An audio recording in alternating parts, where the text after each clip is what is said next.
Coba kalau bapak dulu sombong, angkuh, mentang-mentang punya duit banyak, mentang-mentang kaya, mentang-mentang bapak yang megang duit semua. Oh, petantang petenteng. Begitu sakit apa kata bini? Sakit tak mati-mati. Mati.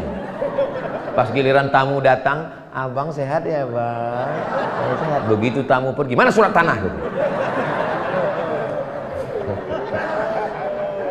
Kira-kira yang saya cakapkan ini bisa terjadi atau tidak? Bisa kata mereka. Saya pula yang cemas jadinya. Kalau sembahyang duduk tak bisa, berbaring tak bisa, berkedip pun tak bisa, tayamum tak bisa, cuman lah Pak Ustadz, kita sembahyangkan. Lapor ke Pak Imam biar kita sembahyangkan. Nah, saya puasa tak bisa Pak Ustadz karena sakit mah akut, osus sudah dipotong. Sholat sunat pun tak bisa Pak Ustadz, sakit semuanya sudah tak bisa Pak Ustadz. Bersodakoh.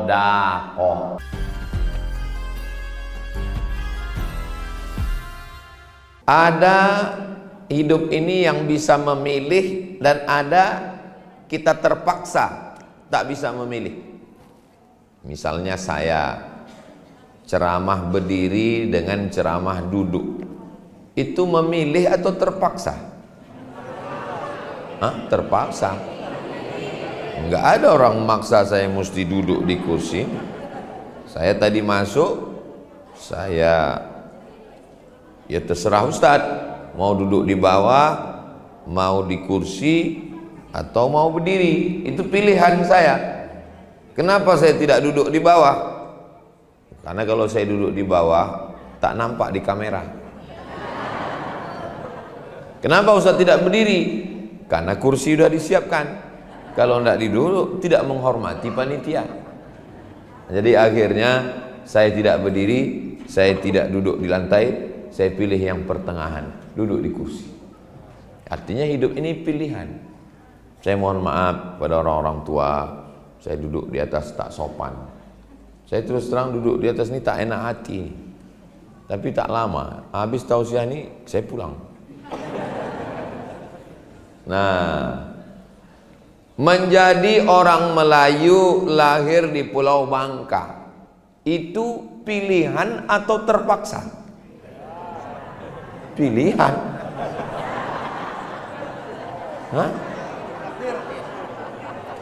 Rupanya datang dulu malaikat menunjukkan mau pilih mana, lahir di Pulau Batam apa di Pulau Bangka, di Pulau Belitung.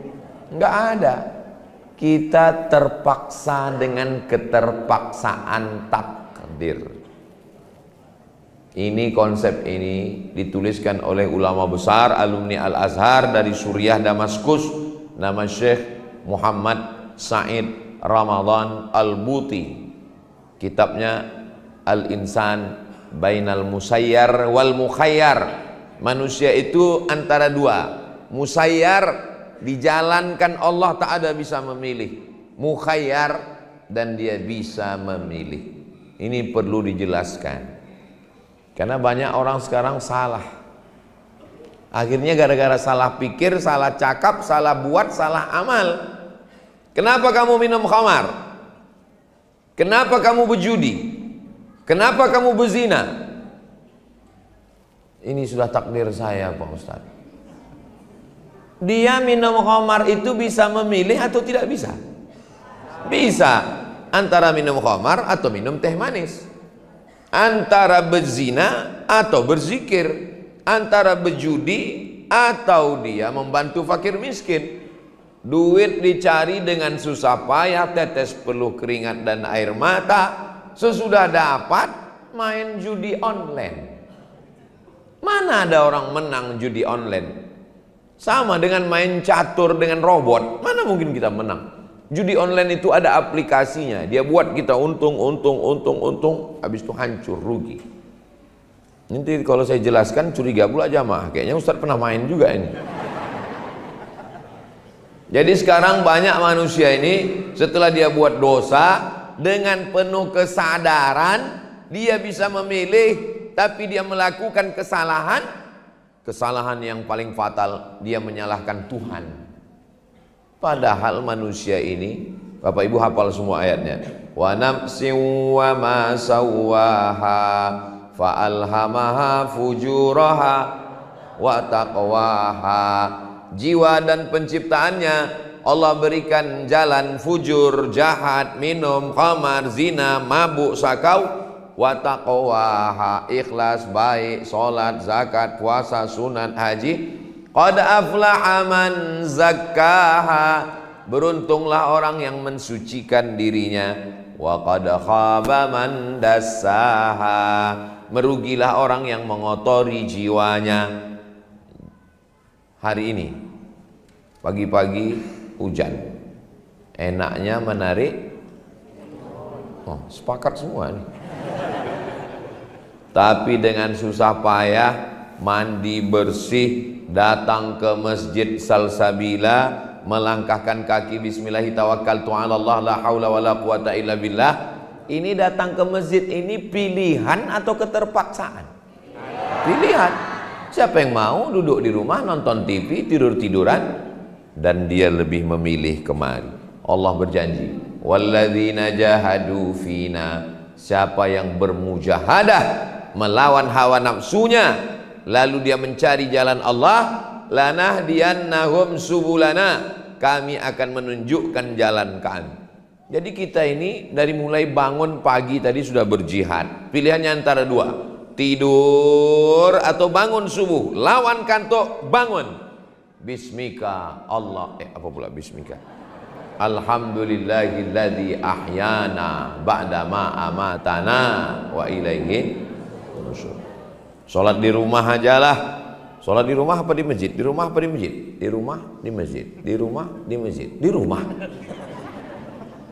Coba teruskan. Di masjid, di rumah. Di masjid, di rumah, di masjid. Pergi ke masjid. Kita selalu ada pilihan-pilihan. Salat, zikir, baca Quran atau tidak. Tadi malam makan sahur? Tidak. Makan sahur? Tidak. Makan sahur. Kata Pak Erzaldi tadi malam, mengantar saya pulang dari Bangka Selatan, masuk pintu kamar hotel. Ustadz Somad, mau sahur pakai lauk apa?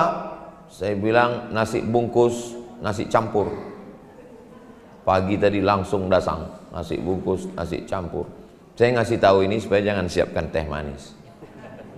Kami sedang puasa sunat Tasu'ah, Tasi'ah 9, Tasu'ah tanggal 9 Muharram hari ini, Asyura 10, besok 10.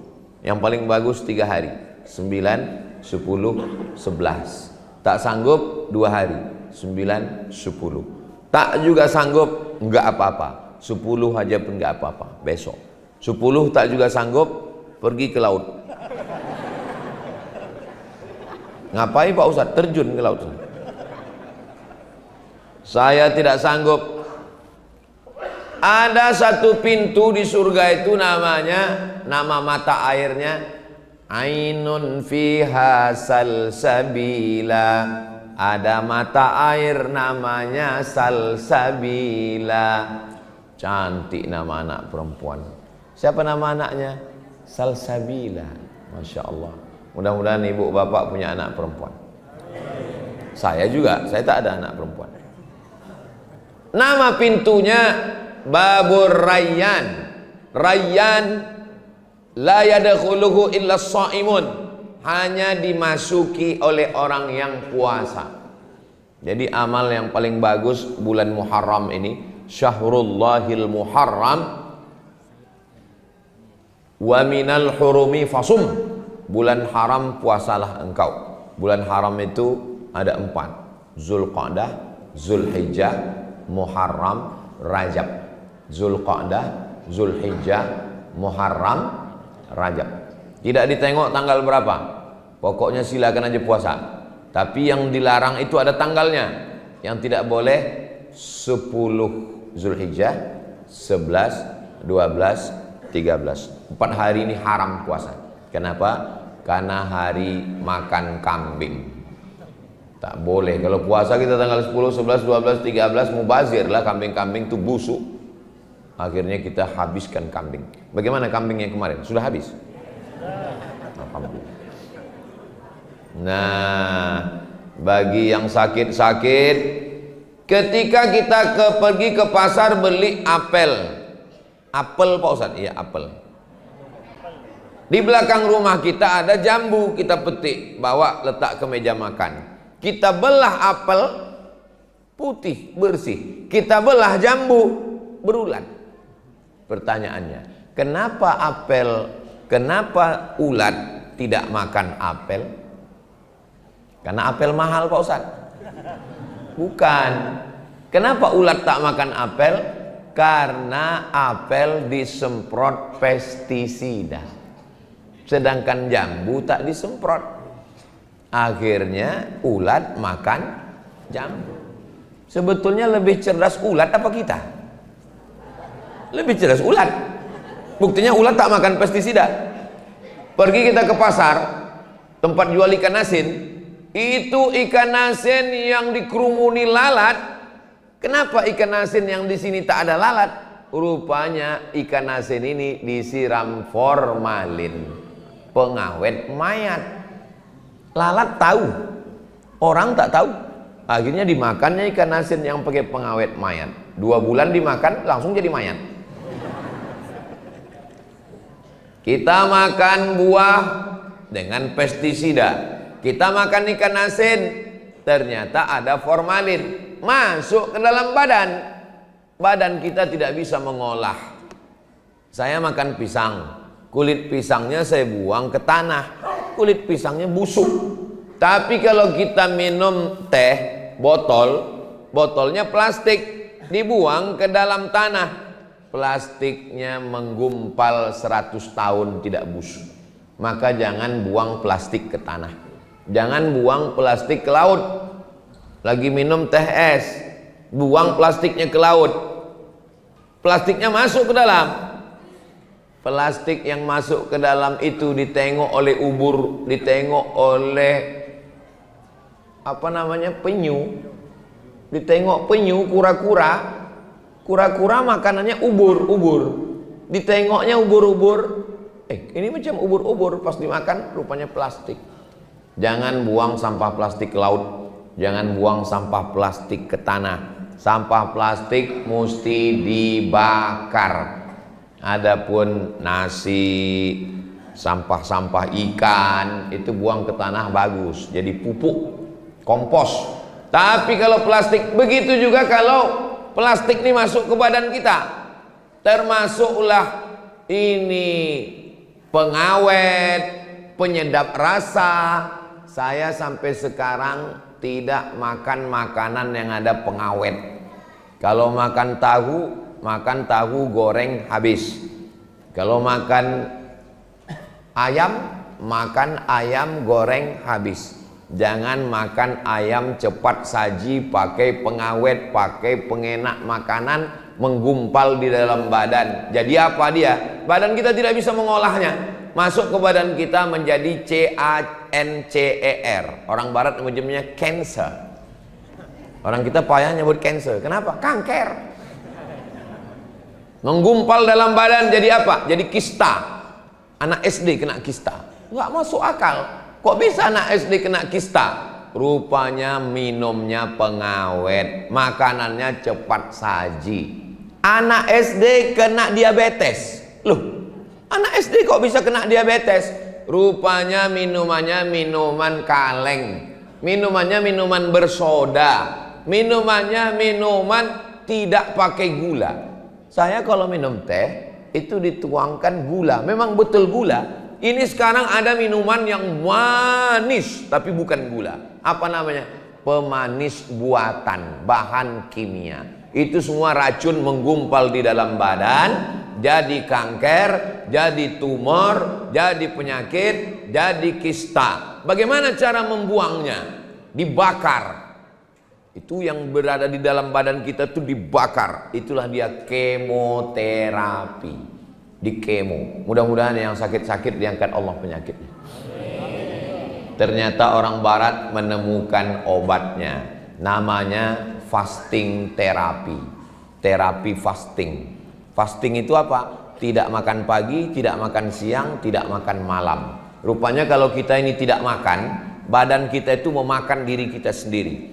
Segala kelebihan kolesterol, kelebihan gula, kelebihan penyakit yang ada dalam badan itu dimakan oleh badan kita sendiri. Saya waktu baca terapi fasting dikasih sama jamaah, Ustaz Somad, tengok ini ada iklan terapi fasting. Katanya jangan makan 8 hari dalam sebulan, badan kita sehat. Jangan makan 30 hari dalam setahun, badan kita sehat. Allahu Akbar, subhanallah, masya Allah, tabarakallah. 8 hari dalam sebulan, Senin, Kamis, Senin, Kamis, Senin, Kamis, Senin, Kamis. 30 hari dalam setahun, syahrul Ramadan alladzi unzila fihil Quran.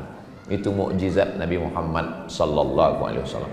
Banyak orang sekarang jogging pagi-pagi, habis sholat subuh jogging. Oh, jogging kemana Pak? Lari Pak Ustaz. Lari apa? Lari dari kenyataan. Orang jogging itu ada 3 kemungkinan. Yang pertama, mau membakar kalori. Yang kedua, lari dari bini. Yang ketiga, lari dari menghadapi kenyataan. Mudah-mudahan Bapak Ibu tidak termasuk yang itu. Banyak orang sekarang menipu diri sendiri. Habis sholat subuh lari. Habis itu singgah makan 1 mangkuk mie ayam, 1 mangkuk soto, 1 mangkuk empek-empek kapal selam. Yang dibakar 1 mangkuk ditambah 3 mangkuk. Skor 3-2. Jadi yang paling bagus adalah puasa. Masih ada kesempatan. Nanti malam makan sahur, puasa Asyura. Puasa Asyura yukaffirus sanatal madiyata, mengampunkan dosa setahun yang lalu. Mudah-mudahan dosa kita setahun yang lalu diampunkan Allah Subhanahu wa taala. Kalau yang puasa besok tambah 1 hari lagi, 10-11. Saya nggak bisa puasa Pak Ustadz. Datang bapak-bapak menjumpai saya, badannya berotot, tegap, kumisnya melintang. Yang kebetulan sifatnya sama, bukan dia yang saya maksud. Ustaz Somad, saya nggak bisa puasa Pak Ustadz. Loh, badan bapak berotot, kumis melintang, kenapa nggak bisa puasa? Buah pinggang saya tinggal 1, sudah dibuang cuci darah. Nauzubillah. Mudah-mudahan yang sakit-sakit sehat. Amin. Kata dokter Malaka ngasih tahu jangan puasa karena badan nggak tahan. Jadi rupanya puasa ini tidak tengok badan. Ada orang yang kurus tahan puasa. Banyak jamaah ini menduga saya ini kurus disangkanya rajin puasa. Enggak. Kemarin waktu di PT Timah ditanya sama salah satu Pak Direksi, ada yang mau saya tanya Pak Ustadz. Apa Pak? Ustadz makannya diatur ya? Enggak, saya bilang. Saya pantang saya cuma 1, pantang dekat, habis. Tapi saya tengok badan Ustadz nggak gemuk-gemuk. Ada dokter di Batam ngasih tahu saya, Ustadz Somad jangan terlalu kurus, Ustadz agak gemuk sedikit katanya. Terus saya bilang, gimana caranya biar nambah berat badan? Ustadz minum SKM, susu kental manis. Pagi 1 gelas, siang 1 gelas, malam 1 gelas, sehari 3 gelas. Saya belilah susu kental manis 90 saset. 1 hari 3 saset. Setelah sebulan saya minum, saya timbang, nggak naik. Telepon, Ustaz Somad sudah minum SKM? Sudah Pak. Berapa nambah? Nggak nambah. Kalau gitu Ustaz terima aja, ini sudah takdir Allah. Jadi saya ini, apapun yang saya makan, nggak nambah-nambah. Jadi memang ada orang model macam begitu. Tapi ada jenis manusia ini, dia tidak makan, baru nengok aja langsung gemuk. Ada. Jadi sebetulnya yang susah hidup ini bukan gemuk ataupun kurus, bukan. Yang susah itu adalah memikirkan cakap orang. Kurus kita apa kata orang? Menderita kali kau tengok. Gemuk kita apa kata orang? Pertumbuhan itu ke atas bukan ke samping. Mau gemuk mau kurus nggak penting, yang penting sehat bisa ibadah. Itu yang paling penting. Hidup ini 100%, 30% memikirkan perasaan orang, 30% memikirkan cakap orang, 30% memikirkan pujian orang, tinggal 10% Itu pun dipotong tidur, makan, kerja, scroll Instagram, Telegram, miligram, kilogram. Lalu yang untuk kita itu mana? Bahagiakan diri dengan berpuasa sunat. Mudah-mudahan yang bisa hari ini berpuasa sampai maghrib nanti insya Allah. Amin. Ustadz kan puasa sunat hari ini? Iya. Kalau tiba-tiba ada jamaah yang ngajak makan siang, apakah Ustadz terus atau Ustadz batalkan? Ada yang jawab. Faman syaa falyasum. Siapa yang mau meneruskan sampai maghrib, teruskan.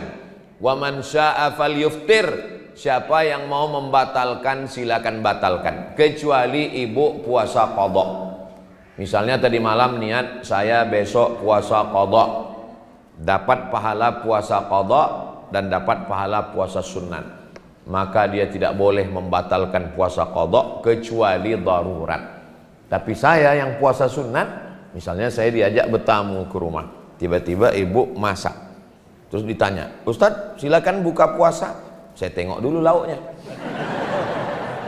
Kalau cuman goreng ayam, nasi kotak, saya teruskan. Tapi kalau dimasakkannya ikan asin sambal belacan, tak usah disebut, menetes air liur kita.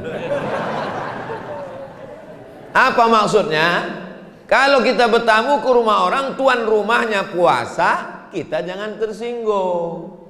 Kalau kita bertamu ke rumah orang, tamunya puasa, teh kita tidak diminumnya, kita juga jangan sakit Itulah enaknya kalau kita ngajinya sama-sama ngaji di Salsabila, sama-sama ngaji dengan ustadz guru-guru kita. Kita tidak tersinggung. Tapi kalau ngajinya beda, itu tersinggung dia. Begitu datang tamu, minum pak, minum.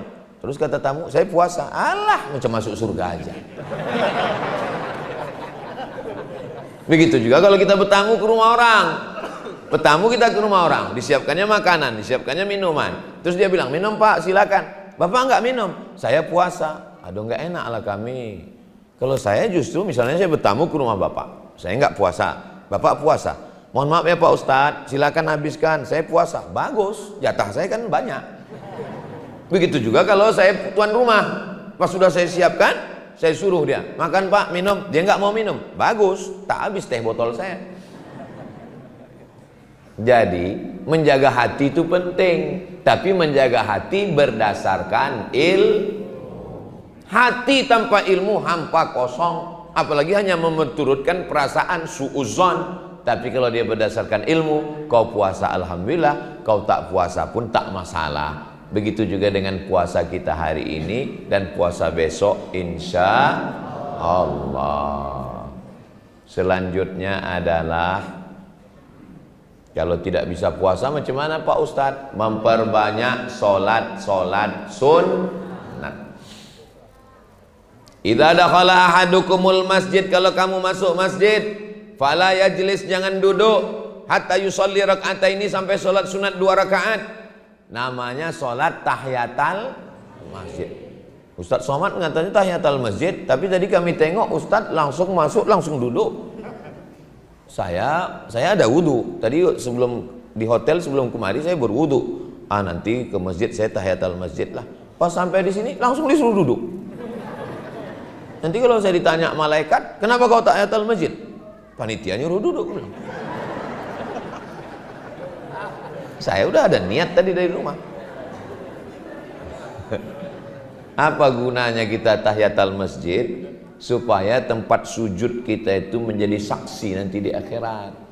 Makanya kalau kita singgah ke masjid, tahiyatul masjid kita. Ini kadang orang musafir naik mobil pulang kampung, singgah ke masjid, singgah ke masjid, singgah ke masjid, singgah ke masjid. Keterangan, kencing. Sempatkanlah berwudu.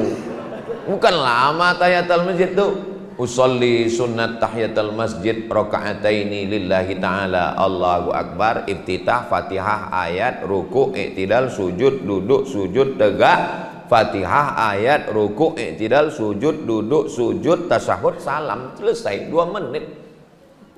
Bukan lama. Masa iya sholat 2 menit Pak Ustadz? Kita tengok, kita ukur dengan jam paling mahal ini ya. Oke, kita tes. Pas dari angka 12. Allahu akbar kabiran walhamdulillahi katsiran wa subhanallahi bukratan wa asila wajjahtu wajhiya alladhi fatara as-samawati wal arda hanifan musliman wa ana minal musyrikin inna salati wa nusuki wa mahyaya wa mamati lillahi rabbil alamin la syarika lahu wa bidzalika umirtu wa ana minal muslimin a'udzu billahi minasy syaithanir rajim bismillahirrahmanirrahim alhamdulillahi rabbil alamin arrahmanir rahim maliki yaumiddin iyyaka na'budu wa iyyaka nasta'in ihdinas siratal mustaqim siratal ladzina an'amta 'alaihim ghairil maghdubi alaihim waladdallin amin. Bismillahirrahmanirrahim. Qul huwallahu ahadun illahus samad lam yalid wa lam yulad wa lam yakul lahu kufuwan ahad. Allahu akbar. Subhana rabbiyal azim wa bihamdi subhana rabbiyal azim wa bihamdi subhana rabbiyal azim wa bihamdi. Sami Allahu liman hamidah. Rabbana lakal hamdu mil'us samawati wa mil'ul ardi wa mil'u ma syi'ta min syai'in ba'du. Allahu akbar. Subhana rabbiyal a'la wa bihamdi subhana rabbiyal a'la wa bihamdi subhana rabbiyal a'la wa bihamdi. Allahu akbar. Rabbi fili warhamni wajburni warfa'ni warzuqni wahdini wa'afini wa'afu anni. Allahu akbar. Subhana rabbiyal a'la wa bihamdi subhana rabbiyal a'la wa bihamdi subhana rabbiyal a'la wa bihamdi. Pas 1 menit. Siapa bilang salat sunat lama? Jadi kalau ada orang mengatakan, aku salat sunat ini, kenapa kau tak salat sunat? Lama. Setan yang bilang lama. Yang bilang salat sunat lama. Kita udah praktekkan 1 menit 1 rakaat. 2 rakaat berarti 2 menit setengah lah tasyahudnya.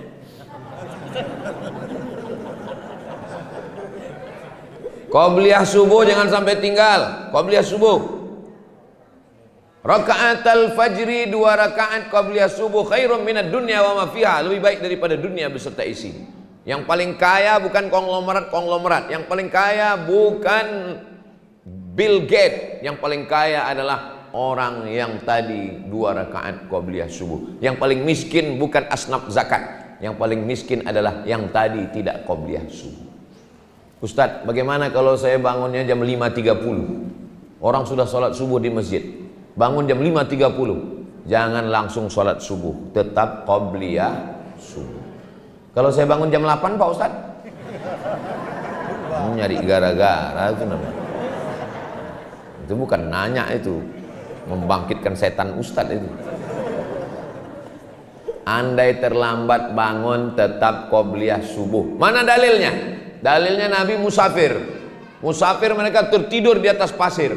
Sampai akhirnya mereka terbangun karena dhau'is syamsi, karena panas matahari. Terbangun, Nabi suruh Bilal azan. Allahu akbar, Allahu akbar. Habis itu mereka tetap qabliyah subuh. Qabliyah subuh diqadha. Tiba-tiba masuk ke dalam masjid, qomat.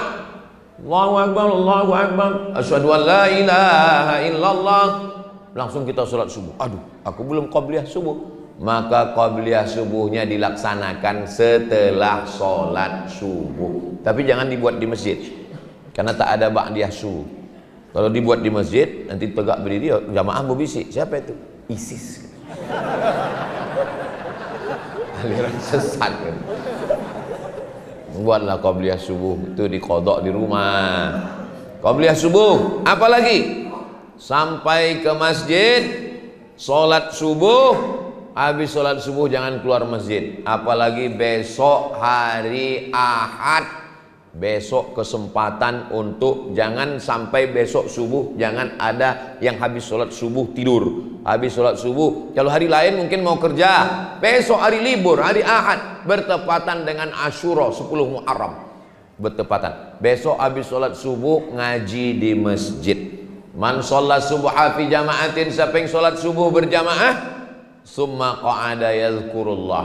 Habis sholat subuh duduk berzikir pengajian sampai terbit matahari. Setelah itu sholat sunat 2 rakaat. Namanya sholat sunat isyraq. Nama waktunya syuruq. Nama sholatnya isyraq. Nama waktunya syuruq. Nama sholatnya isyraq. Soalnya banyak yang salah. Nah, Bapak Ibu, kita sholat syuruk. Pas dikasih tahu, salah Pak, nama waktunya yang syuruk, nama sholatnya isyraq. Enggak apa-apa, yang penting sholat. Daripada enggak sholat, ya, kalau salah itu ya terima aja, enggak usah merengkel, enggak usah ngelawan. Usolli sunnatal isyraq raka'ataini lillahi ta'ala. Ayatnya Pak Ustadz, ayatnya Pak Ustadz, macam banyak aja hafalan. Ya kul wallah itulah, apalagi. Enggak ada sholat sunat itu disuruh ayat itu ayat ini. Faqra'u ma tayassara minal Qur'an. Baca apa yang mudah bagimu dari Al-Quran. Kalau saya sudah sholat sunat isyraq, ya, terus kan masih ada waktu kosong duha, apa boleh saya sholat duha? Boleh. Berapa rakaat? Yusalli arba'a raka'atin summa yazidu ma sya'a.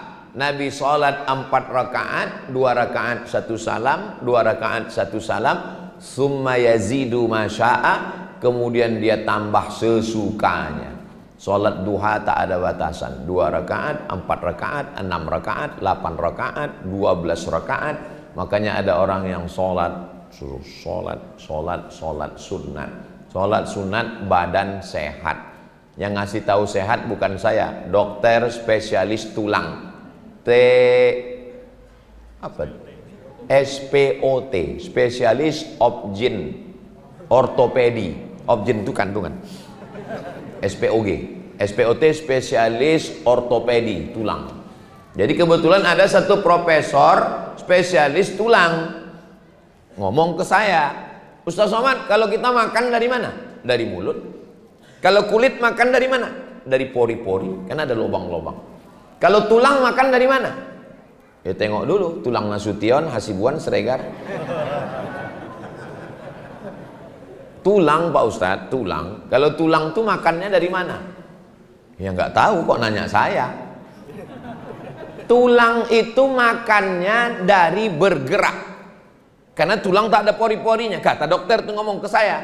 Tulang itu Ustadz makannya dari bergerak. Begitu Pak dokter bilang tulang makan dari bergerak. Allahu Akbar, subhanallah, masya Allah, tabarakallah. Ternyata kita kalau sholat sunat tulang kita bergerak. Allahu Akbar, sami Allahu liman hamidah. Allahu Akbar, sami Allahu liman hamidah. Tulang leher, assalamualaikum. Tahiyatul masjid, assalamualaikum warahmatullah, assalamualaikum warahmatullah. Salat qabliyah subuh, assalamualaikum warahmatullah, assalamualaikum warahmatullah. Salat isyraq, assalamualaikum warahmatullah, assalamualaikum warahmatullah. Makanya tulang leher badan sehat. Itu Pak Ustaz, ada orang nggak sholat lehernya sehat. Kenapa? Senam paling seminggu sekali. Di laman-laman kantor, teng. Itu pun banyak orang tidak senam. Kenapa? Matanya cuma nengok instruktur senam pakai celana sempit, berkedip-kedip. Di dalam badan yang sehat terdapat otak yang sakit. Orang sholat badannya sehat.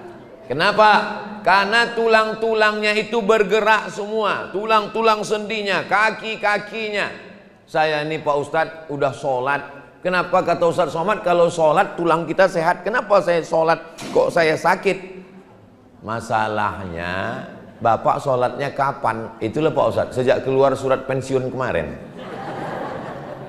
Ya sholatnya itu dari sejak muda, sehat. Ketika kita sedang ruku itu ruku lutut tak boleh ditekuk. Ketika sedang ruku lututnya dipaksa, dan ketika ruku dipaksa terasa belakang lutut itu mengalir darah karena dia tegang. Subhana rabbiyal azim wa bihamdi, subhana rabbiyal azim wa bihamdi, subhana rabbiyal azim. Sami Allahu liman hamidah. Jantung letaknya di sini. Ini jantung. 2 jari di bawah berdegup dan berdetak. Itu kalau jantung yang normal. Kalau jantung yang tak normal, biasanya jantung ini tidak normal disebabkan oleh 2, jatuh cinta sama jatuh tempo. Makanya jangan banyak kredit, sakit jantung. Kenapa si fulan meninggal? Jantungan. Nah, jantung ini gunanya menyemburkan darah. Darah yang ada di badan kita ini bergerak, bisa bergerak. Dia kenapa? Karena jantung menyemburkan. Darah dari jantung ini naiknya kemana? Naiknya ke otak. Otak ini kalau kurang dapat darah, itu dia tak bisa bercakap, tak bisa. Stroke ringan. Mudah-mudahan yang sakit diangkat Allah penyakit. Ada saudara saya terjadi penyumbatan Penyumbatan darah itu saluran paralonnya itu, jangan bayangkan macam mesin sanyo. Bayangkan mesinnya dihidupkan, tapi pipanya dijepit, bam, pecah pembuluh darah. Kenapa tersumbat? Karena pipanya kecil, airnya kental, maka dimakan pil pencair darah. Apa yang membuat darah itu menjadi kental? Yang membuat darah menjadi kental ada dua. Yang pertama, minyak. Makan kambing ada minyak, makan santan ada minyak. Maka hindari makanan yang berminyak-minyak, goreng, gorengan. Nah, macam penyuluhan kesehatan puskesmas pula sekarang. Yang kedua, yang menyebabkan darah ini kental adalah gula. Coba ambil gula, masukkan ke kuali, letakkan di atas kompor, aduk sampai cair, letakkan sendok, biarkan dingin. Setelah itu angkat sendoknya, ikut sama kualinya sekali. Kental. Maka kalau mau darahnya cair, jangan minum gula, jangan makan santan, yang bening-bening saja. Maka saya kalau mau pulang, istri saya nanya, ini nanti mau makan apa? Tolong masakkan sayur bening, sebening hatiku padamu. Ibu-ibu ini mesti dibahagiakan, Pak. Kalau kita belum bisa membahagiakan mereka dengan emas permata, paling tidak bahagiakanlah mereka dengan kata-kata. Betul, Bu? Saya hanya menyuarakan hati mereka. Kadang laki-laki ini sudahlah pelit duit, pelit cakap pula.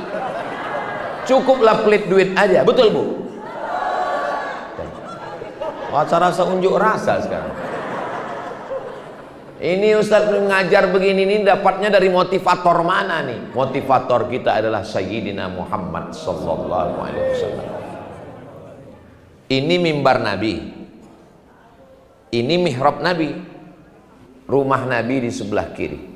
Jarak dari mimbar Nabi ke dinding rumah Nabi itu 22 meter. Disitulah kamar Nabi. Mudah-mudahan panjang umur kita bisa ke Taman Raudhah insyaallah.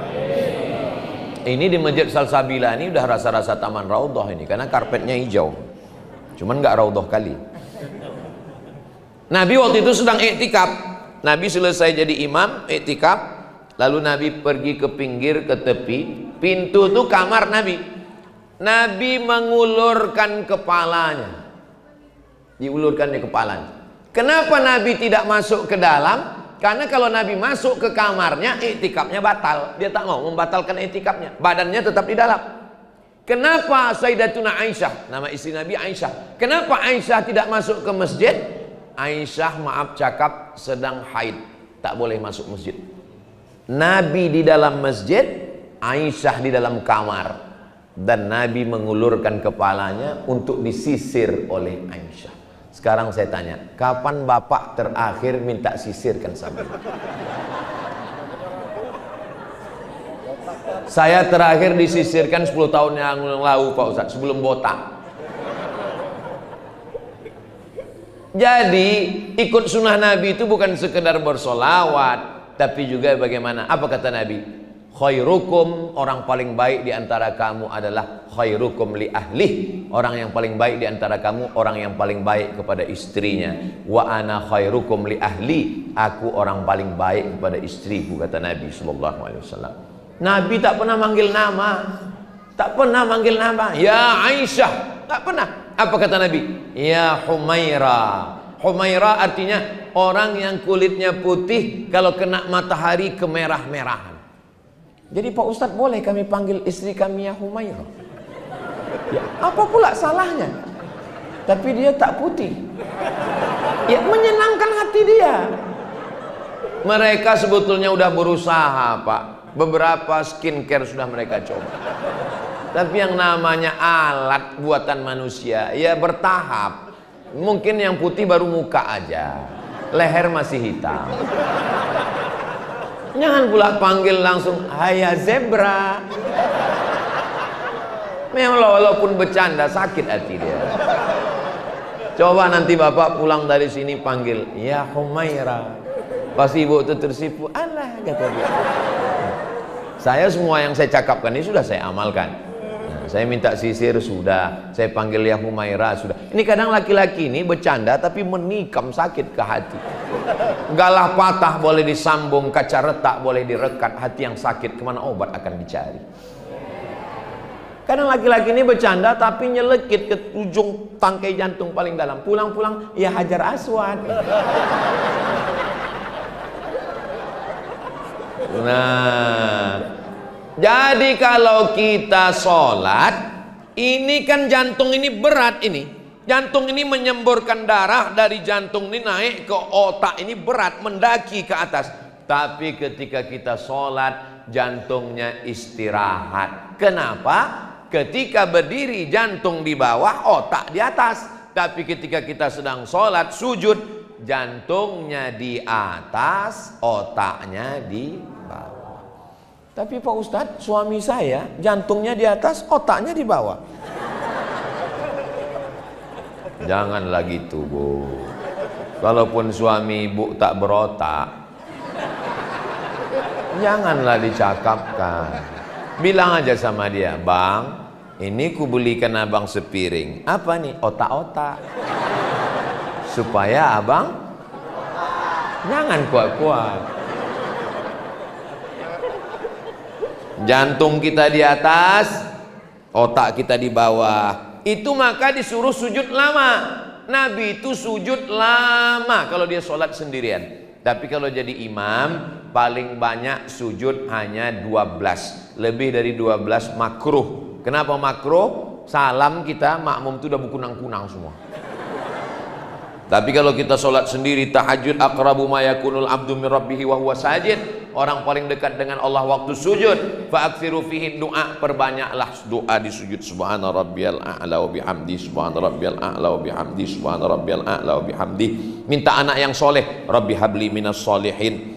Minta anak pasangan hidup sejuk dipandang mata, Rabbana hablana min azwajina wa dzurriyyatina qurrata a'yuni waj'alna lil muttaqina imama. Minta supaya selamat dunia akhirat, Rabbana atina fid dunya hasanah wa fil akhirati hasanah wa qina azabannar. Tapi katanya tak boleh baca ayat Quran waktu sujud, Pak Ustaz. Tempat yang paling rendah adalah sujud, sedangkan ayat Quran tinggi. Tak boleh ayat Quran dibaca waktu sujud. Memang tidak boleh. Tapi Ustaz baca Rabbana atina, waktu itu dia bukan sebagai ayat tapi sebagai doa. Sama dengan maaf cakap perempuan sedang haid, dia mau naik kendaraan, subhanalladzi sakhkhara lana hadza wa ma kunna lahu muqrinin wa inna ila rabbina lamunqalibun. Itu kan ayat Quran, mana boleh dibaca. Waktu itu fungsinya bukan ayat tapi sebagai doa. Ini yang fikih-fikih yang saya sampaikan ini ingat baik-baik, mana tahu nanti ditanya anak bisa kita jawab. Kalau lupa, caranya gini kalau lupa. Mama, kok kita tadi naik mobil subhanalladzi sakhkhara lana hadza? Tapi itu kan ayat Quran, perempuan haid tak boleh baca ayat. Pokoknya udah dijelaskan Ustaz Somad dulu. Udah gitu aja. Mana tahu lupa kan? Kalau dia nanya lagi, terus penjelasannya gimana, Ma? Jangan banyak tanya. Banyak tanya itu Yahudi Israel. Begitu cara menghilangkan kepikunan kita.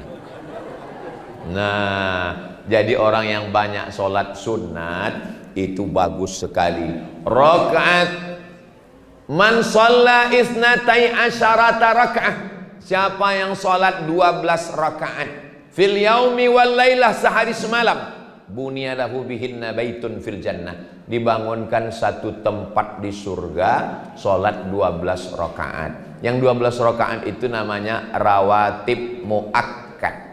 Kita hitung sama-sama ya. 2 rakaat sebelum subuh, 4 rakaat sebelum zuhur, 2 rakaat setelah zuhur, 2 rakaat setelah maghrib, 2 rakaat setelah isya. Kita ulang sekali lagi. 2 rakaat sebelum subuh, 4 rakaat sebelum zuhur, 2 rakaat setelah zuhur, 2 rakaat setelah maghrib, 2 rakaat setelah isya. Yang 4 rakaat sebelum zuhur itu tetap 2 rakaat 1 salam, 2 rakaat 1 salam. Siapa yang istiqomah, dibangunkan Allah satu tempat di surga. Mudah-mudahan kita punya banyak tempat di surga, insya Allah. Banyak orang bangga, Ustaz tahu itu villa siapa? Enggak, villa bupati Pak Ustaz. Ustaz tahu itu rumah siapa? Rumah pejabat Pak Ustaz. Itu tahu itu tempat siapa? Punya dia Pak Ustaz. Kita insya Allah di dunia memang tak kaya, tapi insya Allah di akhirat pun belum juga ada. Insya Allah di akhirat kita siapkan dengan solat-solat Banyak orang ini ketika ditanya, kenapa kau tahu solat sunat? Solat sunat dikerjakan berpahala, tidak dikerjakan tidak apa-apa. Inilah yang membuat orang tidak solat sunat. Coba tolong dirubah. Solat sunat dikerjakan berpahala, tidak dikerjakan mana tahu bisa jadi apa-apa. Nah, jadi kita tetap solat sunat. Solat sunat malam kalau bangun malam, yang pertama solat sunat wudu, habis wudu usolli sunnatal wudu. Setelah itu solat sunat taubat.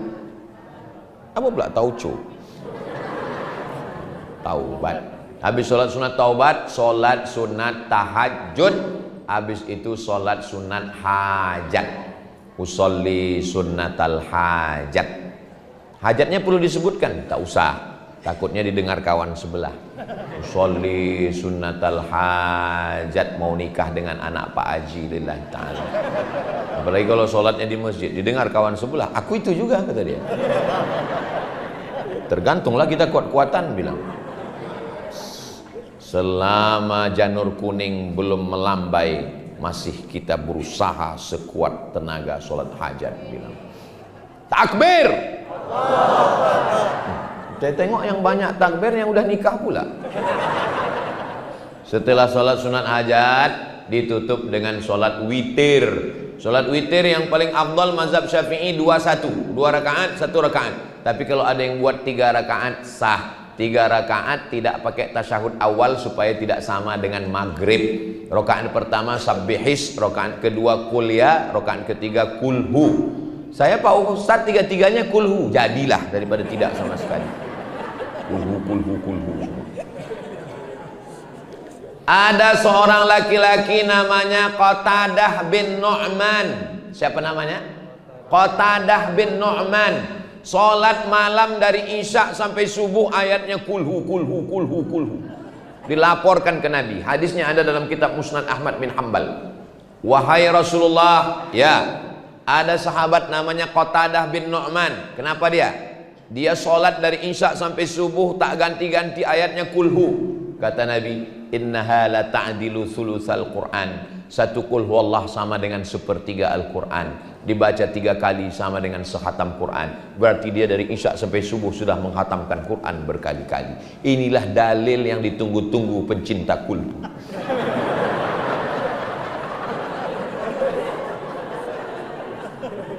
Bapak yang selama ini kalau dibangunkan ibu tahajud malam ayatnya kulhu. Apa kata ibu komplain? Abang kok kulhu terus? Abang sebetulnya hafal surat lain.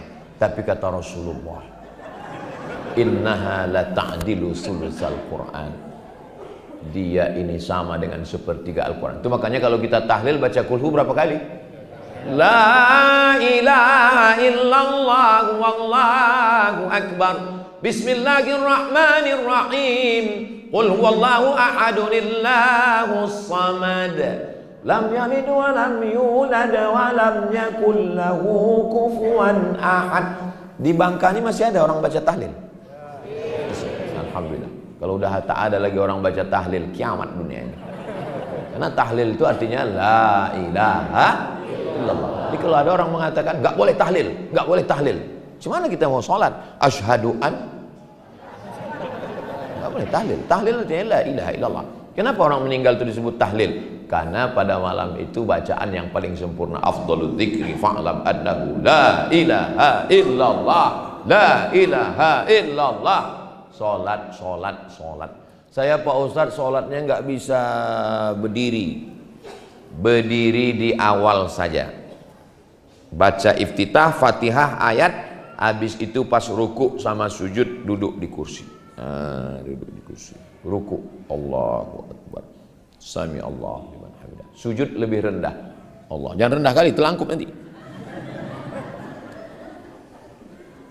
Suami jangan dibiarkan di rumah sendirian depan TV sakit, bawa ke masjid. Bang, abang dulu waktu muda tak pernah ke masjid kan? Ah, sekarang ayo ke masjid. Malaikat maut udah dekat bang. Bapak kalau terasa sakit jangan gengsi, jangan malu, datang ke masjid.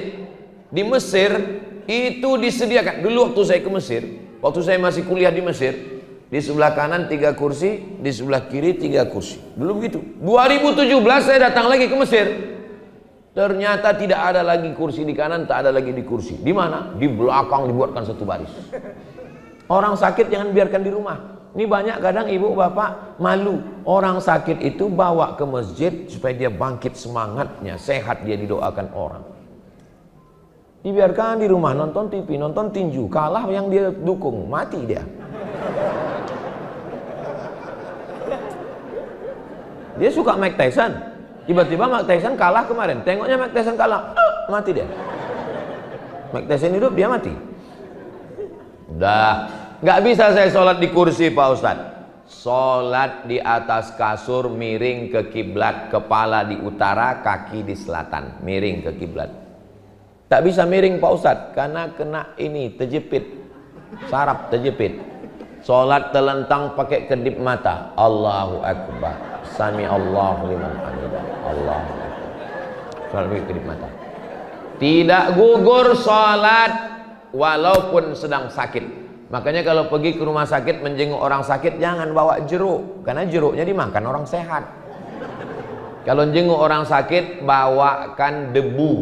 Ambil debu, cium dulu, jangan bau tai kucing. Letakkan ke koran, ajarkan tayang, tepuk sekali, hembus, sapu ke muka. Buka cincin, buka gelang, buka rantai, buka jam tangan. Jangan letakkan di meja, nanti lupa hilang. Dah, tepukkan ke koran debu tadi. Tup, setelah tepuk, tepuk tangan. Tup, habis itu hembuskan. Disapukan ke muka. Debunya, ini tengok debu. Ha? Yang ini di pangkal kepala, yang ini di ujung. Cara menyapunya begini. Ha. Jadi bukan debu itu diambil. Ha. Ha? Tengok baik-baik. Debunya begini. Ha, ha, ini. Ha, ha. Ha. Dah. Lalu tepuk lagi untuk tangan. Hembuskan. Baru debunya dibagi 3. 1, 2, 3. Yang ini untuk bawah. Ha. Yang ini untuk dalam. Ha. Yang ini ke sini. Ha. Yang ini ke bawah. Ha. Yang ini ke sini. Dah, cukup. Tidak pakai kumur-kumur.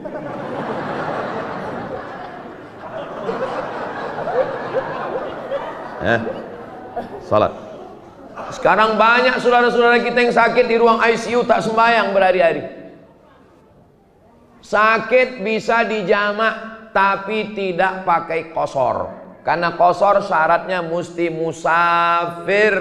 82 rakaat menurut fikih Islam Sulaiman Rashid. 89 rakaat menurut Al-Fiqhul Islami wa Adillatuh. Terserah mau pakai 82 atau 89. Bapak pakai 82 atau 89? Saya nggak pernah qasar Pak Ustaz.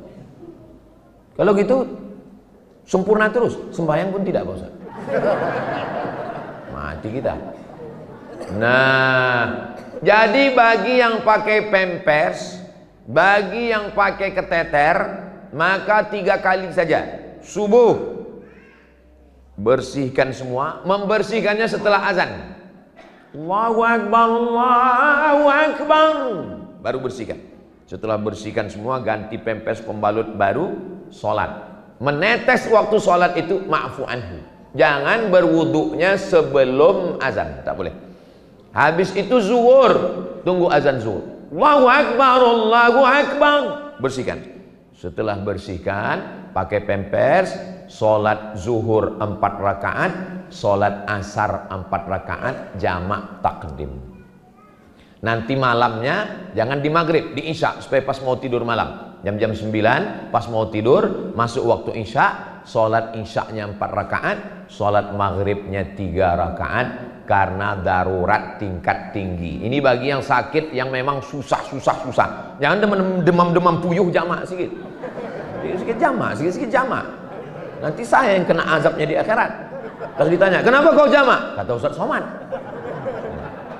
sakit berat, susah, payah, jelimet, ribet, payah. Ketika bapak sedang dalam keadaan sakit, pakai keteter, pakai pampers, kira-kira yang datang memakaikan itu kawan atau bini? Tuh ngaku bini. Mana kawan ngopi, kawan kongko kemarin, mana? Kawan mancing kemarin, mana? Kawan itu cuman kawan ketawa, Pak. Tapi kalau sedang bersusah, siapa yang menolong kita? Ini kadang orang ini kalau pergi ke rumah makan yang diajak, pas giliran tumpah jusnya, tenang bro, kita pesan satu lagi. Tapi kalau bini yang menumpang, mana biji mata gue? Padahal waktu sedang pakai keteter, sedang pakai pampers yang mencebokkan mereka inilah, betul bu? Alhamdulillah dulu waktu sehat orangnya baik. Maka waktu di rumah sakit itu apa kata istrinya? Sabar ya bang ya, ini bubur ayam, sabar bang, tak sampai hari Jumat selesai nih bang, insyaallah. Coba kalau bapak dulu sombong, angkuh, mentang-mentang punya duit banyak, mentang-mentang kaya, mentang-mentang bapak yang megang duit semua, oh petantang petenteng, begitu sakit apa kata bini? Sakit tak mati.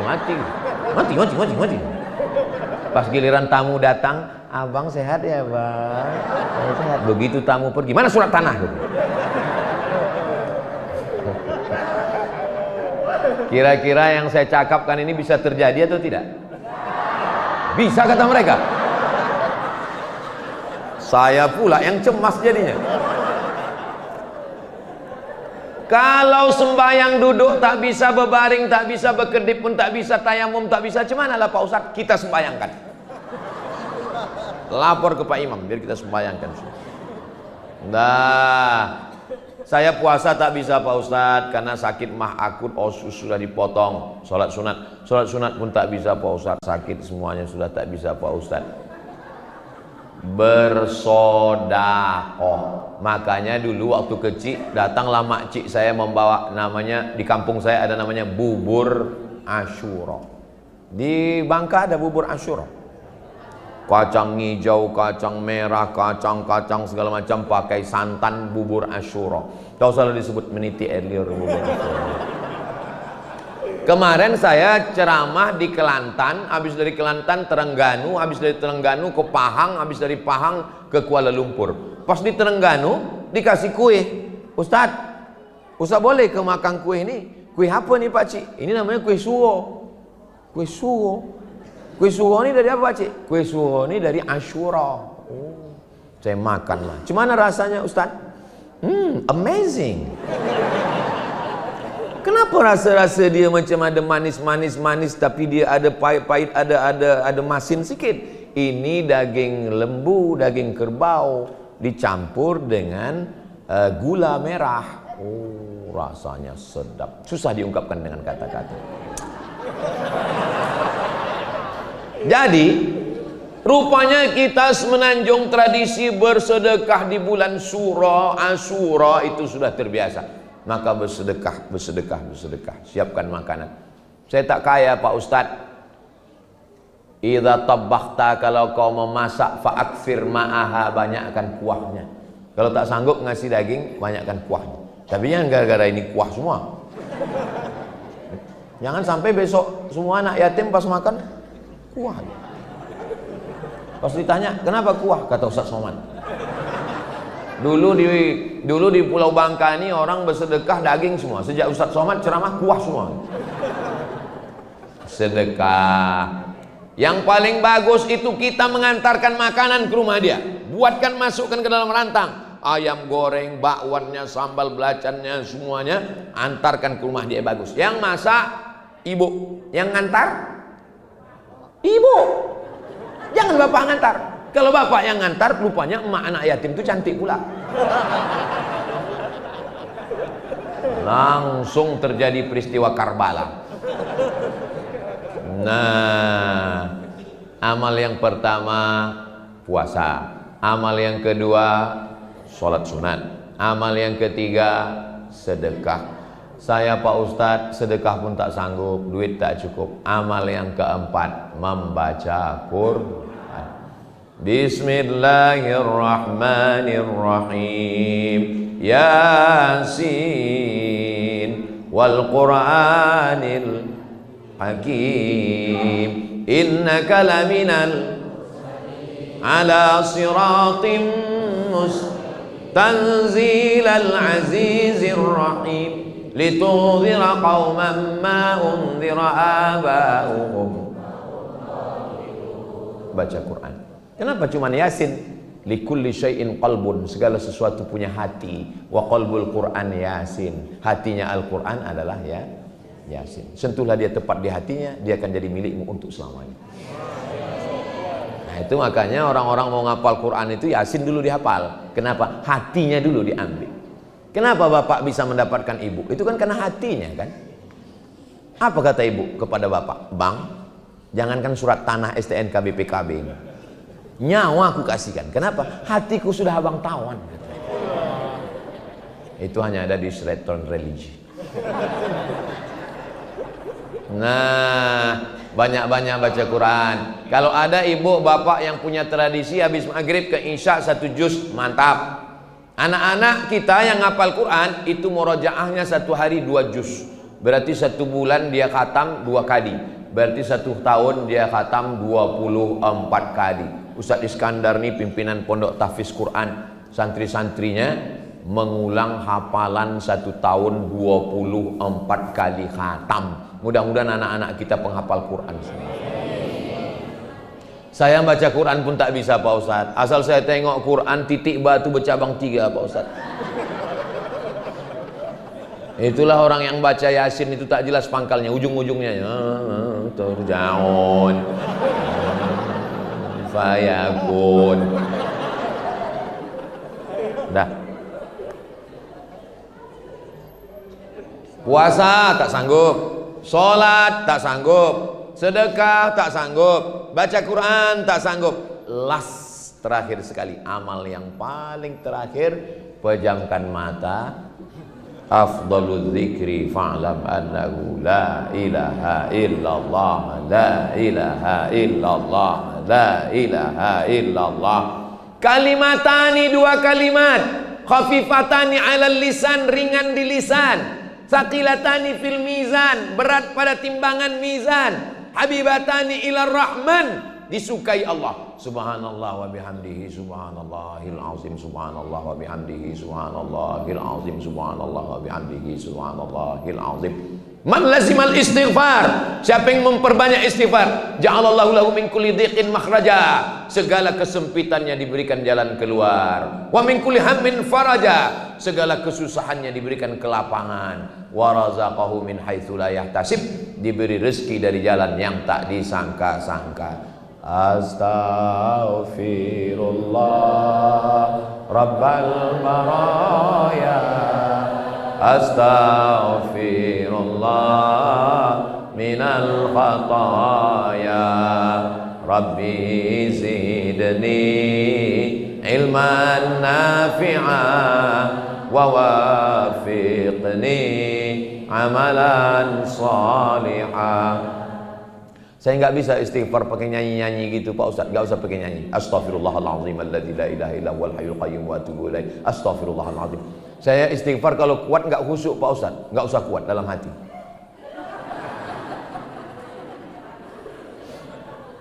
Jangan gara-gara mau mengejar 100, 200, 300, 1000 lalu bunyinya tak jelas. Ini banyak orang berzikir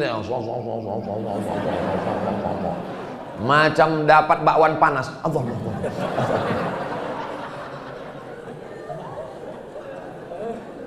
Pelan aja. Astaghfirullahaladzim. Faqultu astaghfiru rabbakum innahu kana ghaffara. Beristighfarlah kamu kepada Allah, kamu dapat 6. Yang pertama, innahu kana ghaffara, dosamu diampunkan. Yursilis sama alaikum midrara, diturunkan hujan. Wa yumdidukum bi amwalin, dikasihnya engkau harta. Wa banin, dikasihnya anak. Wa yaj'al lakum jannatin, diberikannya engkau taman-taman. Wa yaj'al lakum anhara, mengalir rezekimu macam sungai yang tak putus. Amalan istighfar. Amalan istighfar. Ada orang amalannya istighfarnya, astagfirullah, astagfirullah. Asal ditengoknya suaminya, astagfirullah. Ada orang istighfar aja amal. Nah, asal ditengoknya duit belanja, astagfirullah. Istighfar aja amal. Ada orang amal istighfar.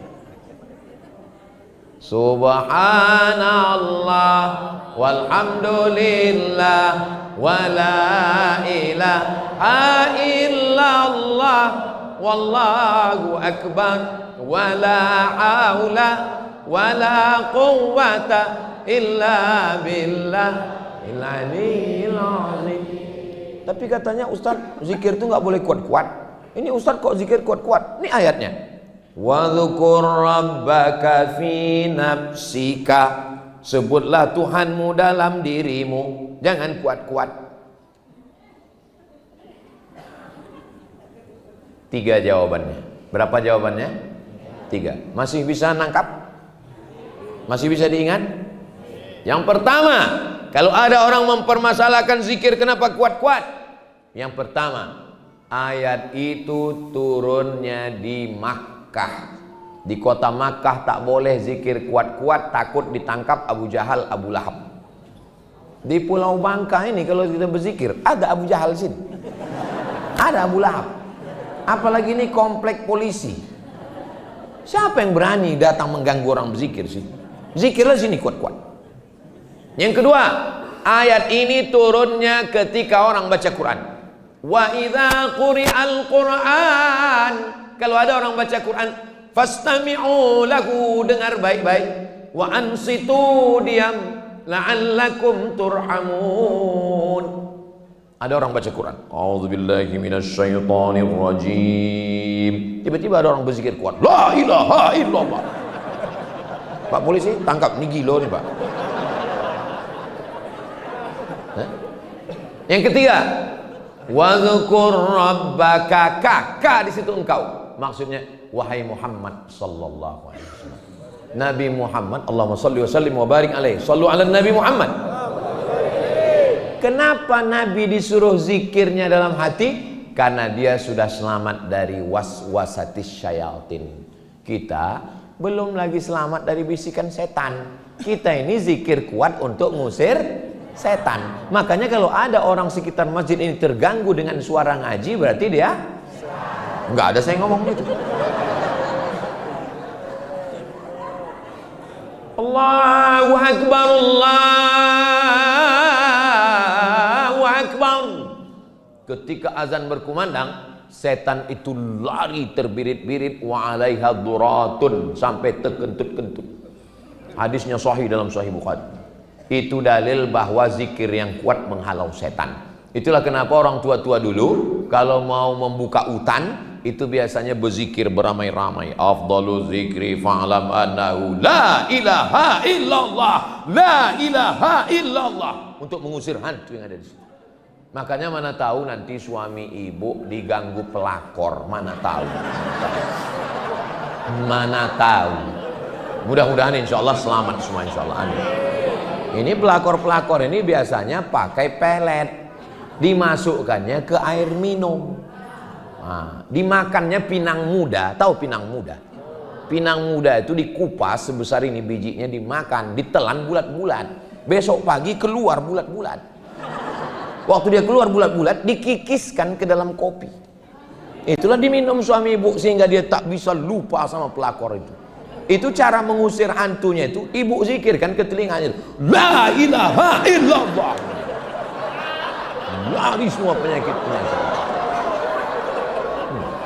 Mana tahu, mungkin sekarang tidak, tapi kalau terjadi nanti ibu ingat ini. Bisa ibu ingat? Bapak juga begitu. Mana tahu istri bapak cantik. Ini kan kita ini beriman kepada takdir baik dan takdir buruk. Bapak menikah dengan dia, itu bagi dia adalah, dia itu takdir baik, tapi bapak bagi dia takdir. Maka setiap kali berjumpa sama orang, ditanya orang, itu suaminya, ini anaknya, alhamdulillah. Itu suaminya, innalillah, kata dia. Rupanya dia diganggu orang, dipelet orang gara-gara cantik. Makanya kalau punya istri yang cantik, bagus dipasangkan cadar, karena yang menikmati kita sendiri. Tapi kalau nggak cantik kali, nggak apa-apa, buka aja.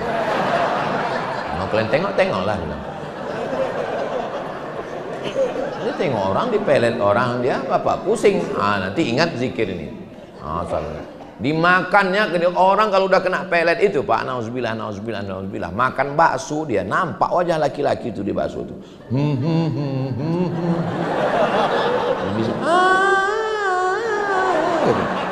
Oh, nauzubillah. Saya berapa lama hidup banyak dirasa, jauh berjalan banyak ditengok, lama jadi ustadz banyak yang curhat. Laki-laki gagah perkasa datang ke saya, bininya dilarikan orang. Nauzubillah, nauzubillah, nauzubillah. Mudah-mudahan istri kita diselamatkan orang. Takut kali orang ini istrinya. Mudah-mudahan keluarga kita semuanya sakinah, mawaddah, warahmah. Saya biasanya menyampaikan tausiah itu hanya 60 menit. Ini tadi saya mulai tadi jam 10 kurang 20. Sekarang sudah jam 11. Inilah ceramah terpanjang selama di Bangka Belitung. Dan inilah ceramah yang tak ada dalam jadwal. Enggak ada. Ini adalah gara-gara pesawat delay. Ustadz Somad, kata Ustadz Kemas Ali, pesawat kita delay. Terus gimana? Jadi kita diminta untuk ceramah di masjid di komplek polisi katanya. Saya bilang, ini kalau nggak kita isi kena tilang kita nanti. Nah, saya bilang, ayolah, paling kultum aja cukup lah itu. Paling kultum aja selesai kuliah 7 menit, habis itu kita cabut. Kita kan punya alasan, kita sedang ditunggu pesawat kan. Rupanya sampai 1 jam lebih saya ceramah. Rupanya. Kalau saya tengok dari senyum jamaah ini orangnya yang nggak punya masalah hidup dan bahagia. Ustaz tahu dari mana? Dari senyumnya yang lepas juga. Orang kalau sedang susah hati, setengah mati kita mancingnya pakai pantun, pakai apa, nggak keluar. Paling senyum sedikit-sedikit. Masya Allah, tabarakallah. Sini dulu nak, siapa namanya? Berdiri sini, berdiri dekat Ustaz sini. Berdiri sini. Oh sini. Bisa pula anak kecil fokus mendengar ceramah selama 1 jam 20 menit. Masya Allah. Siapa namanya? Siapa namanya? Hah? Zahir. Zain. Zain artinya perhiasan. Dialah perhiasan ibu ayahnya di surga jannah. Siapa namanya nak? Zanim. Masya Allah. Apa arti Zanim itu? Rupanya Zanim ini pengurus Nahdlatul Ulama. Masya Allah. Mudah-mudahan anak kita jadi anak-anak yang soleh dan solehah. Udah diambilkan foto kami? Udah. Nah, tolong cetak sebesar pintu nanti. Duduk balik nak, duduk. Mudah-mudahan kita semua selalu dalam istiqomah kebaikan. Keluarga kita sakinah, mawaddah, warahmah. Anak kita soleh dan solehah. Ala hazihin niyah, al-fatihah.